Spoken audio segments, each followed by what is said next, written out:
सुप्रभात प्यारे बच्चों। संस्कृत ई शिक्षण की कक्षा में आप सबका पुनः अभिनंदन। आज की कक्षा में हम आपकी पाठ्य पुस्तक संकल्पम प्रवेशिका के द्वितीय पाठ का अध्ययन करेंगे। तो प्रस्तुत है द्वितीय पाठ संस्कृत वर्णमाला।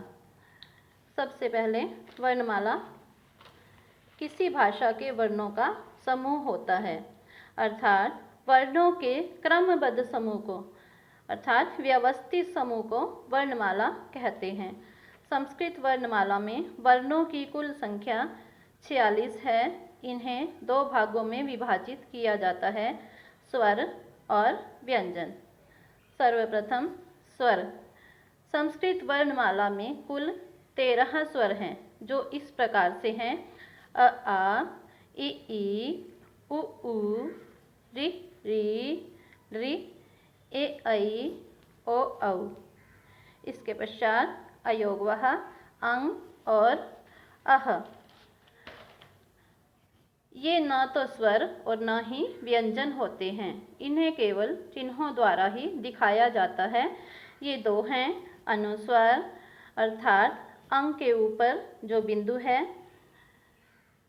उसे अनुस्वर कहते हैं, और अह अर्थात अ के पश्चात विसर्ग।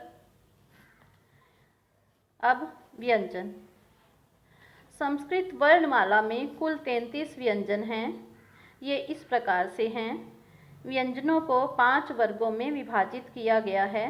प्रत्येक वर्ग में 5 वर्ण होते हैं। प्रत्येक वर्ग का नाम उसके प्रथम वर्ण के नाम पर रखा गया है। तो चलिए इसका अध्ययन करें। क वर्ग क, ख, ग, घ, ङ। च वर्ग च, छ, ज, झ, ञ। ट वर्ग ट, ठ, ड, ढ, ण। त वर्ग त, थ, द, ध, न। प वर्ग प, फ, ब, भ, म। और इन्हें स्पर्श व्यंजन भी कहते हैं। इसके पश्चात अंतःस्थ व्यंजन य, र, ल, व। ये 4 व्यंजन अंतःस्थ व्यंजन कहलाते हैं। श, श, स, ह। इन्हें ऊष्म व्यंजन कहते हैं। सभी व्यंजन मूल रूप से हलंत होते हैं। जब उनमें अ स्वर मिल जाता है तो हलंत का लोप हो जाता है, जैसा कि उदाहरण में भी दिखाया गया है। क हलंत जमा अ स्वर जब इसमें मिल जाएगा तो क हलंत का लोप हो जाएगा, तो इसे हम बोलेंगे क। प हलंत जमा अ, प। इसके पश्चात संयुक्त वर्ण। जब दो व्यंजनों को मिलाकर एक कर दिया जाता है तो वह संयुक्त वर्ण या व्यंजन कहलाता है। जैसे क जमा श, क्ष। और इसमें अस्वर मिल जाने से हलंत का लोप हो जाता है। और इसके उदाहरण देखिए: क्षमा, क्षय, क्षीण इत्यादि। त जमा र, जमा अस्वर मिलने से हलंत का लोप हो जाता है और अक्षर है त्र। उदाहरण देखिए: मित्र, पत्र, सूत्र इत्यादि। ज जमा य, जमा अस्वर मिल जाने से हलंत का लोप हो जाएगा और संयुक्त अक्षर है ज्य। शब्द देखिए: ज्ञान, विज्ञान, ज्ञाता इत्यादि। प जमा र, जमा अस्वर मिलाने से र का लोप हो जाने पर अक्षर संयुक्त अक्षर प्र। शब्द देखिए: प्रगति, प्रयास, प्रकार इत्यादि। अब संस्कृत सचित्र वर्णमाला यानी कि वर्णमाला चित्रों सहित। सबसे पहले स्वर।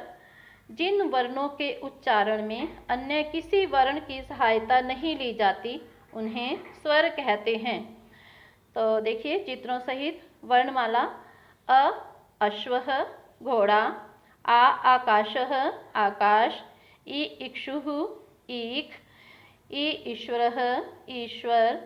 उ उलूकः, उल्लू।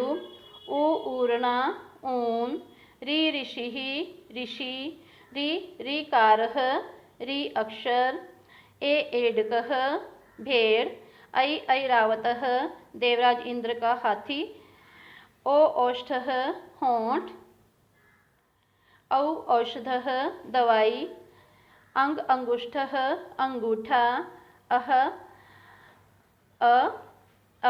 अक्षर। अब व्यंजन। सबसे पहले इसकी परिभाषा। जिन वर्णों का उच्चारण स्वरों की सहायता के बिना नहीं हो सकता उन्हें व्यंजन कहते हैं।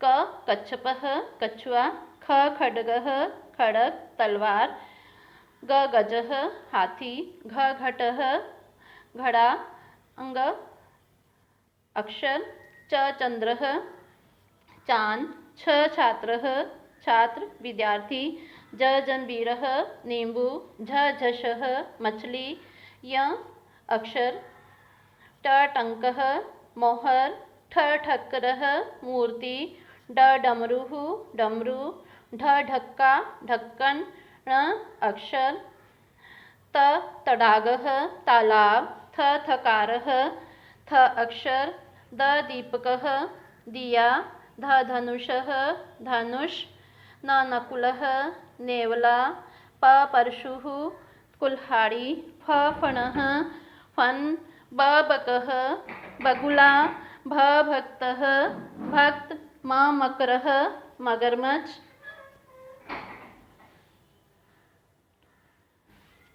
य यज्ञः यज्ञ या हवन, र रथः रथ, ल लकुटः लाठी, व वटः बरगद का पेड़, श शशकः खरगोश, श षट्कोणम, स समुद्रः समुद्र, ह हरिणः हिरण। और इसके पश्चात शब्दार्थ दिए हुए हैं, इन्हें आप 2 या 3 बार पढ़ें और इन्हें याद करें। और इस वीडियो को आप 2 या 3 बार अच्छी प्रकार से देखें और समझें। धन्यवाद। आपका दिन शुभ हो।